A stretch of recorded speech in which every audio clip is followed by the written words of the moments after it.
दोस्तों तालिबान ने अफगानिस्तान पर कब्जा कर लिया और तालिबान अभी इतना शक्तिशाली बनता जा रहा है कि वो मतलब अमेरिकी सेना से भी लड़ने के लिए उसके पास पर्याप्त हथियार वगैरह सब कुछ है। लेकिन इन सब के बीच एक सवाल पैदा होता है कि आखिर तालिबान को फंड कहाँ से मिलता है जंग लड़ने के लिए इतने हथियार। मतलब तालिबान के हर व्यक्ति के पास AK-47 राइफल्स देखने को मिल जाएगी, तो इतना पैसा तालिबान के पास आता कहाँ से है? कौन देता है हथियार तालिबान को? आखिर कौन सी कंट्री इसकी मदद कर रही है? बड़ा खुलासा देखने को मिला। बिग ब्रेकिंग न्यूज अपडेट चाहिए जानते हैं अफगानिस्तान क्राइसिस को लेकर। दरअसल दोस्तों तालिबान ने आज के 20 साल पहले भी अफगानिस्तान पर कब्जा किया था, लेकिन तब वापस अफगानिस्तान जो आजाद हो गया था और अभी 20 साल बाद वापस मतलब तालिबान ने अफगानिस्तान पर कब्जा जमा लिया। राइट। अच्छा, पहले वाले मैटर में नवंबर 2001 में अमेरिका की सेना ने तालिबान को काबुल से खदेड़ दिया था और भगा दिया था, लेकिन 2001 के बाद वापस 2021 में यानी कि ठीक 20 साल बाद तालिबान वापस अफगानिस्तान की सतह पर कब्जा जमा चुका है और अभी अफगानिस्तान की जनता पर बहुत ज्यादा अत्याचार क्रूरता भी कर रहा है। इन सब के बीच ये सवाल आता है कि तालिबान के पास फंड कहाँ से आता है, क्योंकि साल 2001 के बाद जब अमेरिका ने तालिबान के बड़े बड़े नेताओं का सफाया कर दिया तो लोगों को लगा कि तालिबान की वापसी अब संभव नहीं है। लेकिन तालिबान ने 20 साल के लंबे इंतजार के बाद अफगानिस्तान को वापस पटकनी देगी। वो देश जिसे अमेरिका जंग के कई मोर्चों पर लगातार मदद कर रहा था, चाहे वो आधुनिक हथियार हो या फिर वर्ल्ड क्लास की मिलिट्री ट्रेनिंग हो। कहा जा रहा है कि अमेरिका ने अफगानिस्तान में ट्रेनिंग और हथियार के नाम पर $80 अरब खर्च किए। और ऐसे में सवाल उठता है कि आखिर तालिबान जंग के मैदान में कैसे डटा रहा, उन्हें फंड कहाँ से मिला? तो उनके फंड के जो 5 ऐसे बड़े सोर्स है जहाँ से तालिबान को सबसे ज्यादा पैसे मिलते हैं, पाकिस्तान भी उसमें शामिल है, लेकिन उसके अलावा भी 5 ऐसे बड़े सोर्स हैं। कौन कौन से?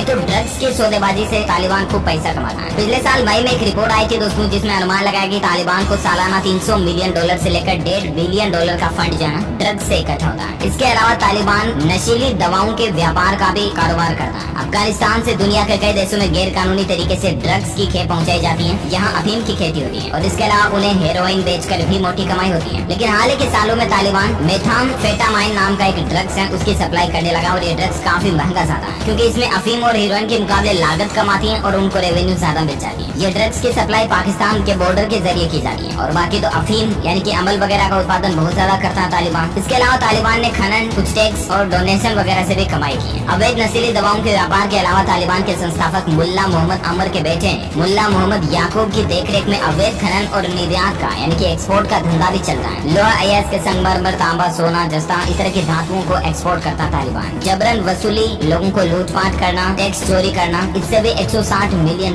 की तालिबान को कमाई हुई है। वही तालिबान को बड़े पैमाने पर फारस की खाड़ी के देशों से भी $240 मिलियन का दान मिला, डोनेशन मिला, क्योंकि हर कुछ झूठी मूठी संस्था बना करके उनके नाम पर तालिबान दान ले लेता है। एक रिपोर्ट में ये भी कहा गया है कि तालिबान के पास अफगानिस्तान और पाकिस्तान में भी $80 मिलियन की संपत्ति है। इसके अलावा पाकिस्तान से भी तालिबान को लूट और हथियार वगैरह मिलते रहते हैं। ऐसा लगता है कि तालिबान के पास अफगान और अमेरिकी सेना से लड़ने के लिए हथियारों की कोई कमी नहीं है, क्योंकि पाकिस्तान से तालिबान को हमेशा समर्थन मिलता रहा है। लेकिन तालिबान हथियारों और गोला बारूद के किसी एक स्टोर पर निर्भर नहीं रहता है। एक रिपोर्ट के मुताबिक दोस्तों तालिबान पाकिस्तान से भी हथियार लेता है और दूसरे देशों से भी हथियार खरीदता है। तालिबान को सीधे हकानी नेटवर्क, पाकिस्तान के कबायली क्षेत्रों और अफगानिस्तान में स्थित एक विशाल इस्लामी माफिया से भी पैसे मिलते हैं। पाकिस्तान के चरमपंथी ग्रुप, धार्मिक स्कूल, खाड़ी देश और अरब देशों से भी तालिबान को पैसे मिलते हैं। अमेरिकी नेताओं और जनरलों ने खुले तौर पर पाकिस्तान पर तालिबान के फंड को इस्तेमाल करने का आरोप लगाया, जो उससे कट्टरपंथी आंदोलन के खिलाफ लड़ने में मिला था। सितंबर 2017 की रिपोर्ट में तत्कालीन अफगान सेना प्रमुख जनरल शरीफ ने BBC को बताया था कि उनके पास ये साबित करने के लिए दस्तावेज हैं कि ईरान पश्चिमी अफगानिस्तान में तालिबान को हथियार और सैन्य उपकरण की आपूर्ति कर रहा है, तो ईरान वगैरह से भी उसको समर्थन मिलता है। अभी तालिबान के पास संपत्ति कितनी है? तो तालिबान के हाथों में अमेरिकी सैन्य संपत्ति और कई हथियार भी हैं। अमेरिका ने 2017 में कहा था कि 2003 और 2016 के बीच अमेरिका ने अफगान की सेना के लिए 75,898 वाहन और तकरीबन 6 लाख से भी ज्यादा हथियार, राइफल्स वगैरह और 208 विमान, ये इक्विपमेंट जब अफगानिस्तान को दिए थे। तो उसके बाद तो अभी अफगानिस्तान पर तालिबान कब्जा जमा चुका, तो ये सब इक्विपमेंट उसने हथियार दिए, यानी कि उल्टा अमेरिका को इससे चूना लग गया, क्योंकि जो किसी देश की मदद के लिए दिए थे वही हथियार, वही राइफल्स, वही वेपन्स अगर दुश्मन यूज करने लग गया तो दुश्मन तो और भी ज्यादा शक्तिशाली हो गया ना। तो ये भी एक वजह है कि अमेरिका के अभी बहुत सारे वेपन्स जो हैं वो तालिबान यूज कर रहा है, क्योंकि अफगानिस्तान को हड़पने के बाद उन सब चीजों पर तालिबान का कब्जा हो गया ना, इसलिए। तो ये तालिबान के कुछ फंड के प्रमुख सोर्सेज हैं। पल पल की लाइव ब्रेकिंग न्यूज अपडेट से जुड़े रहने के लिए आप हमारे चैनल DLS न्यूज को लाइक, शेयर एंड सब्सक्राइब जरूर कीजिएगा। Thank you, take care, good bye, जय हिंद, जय भारत, वंदे मातरम।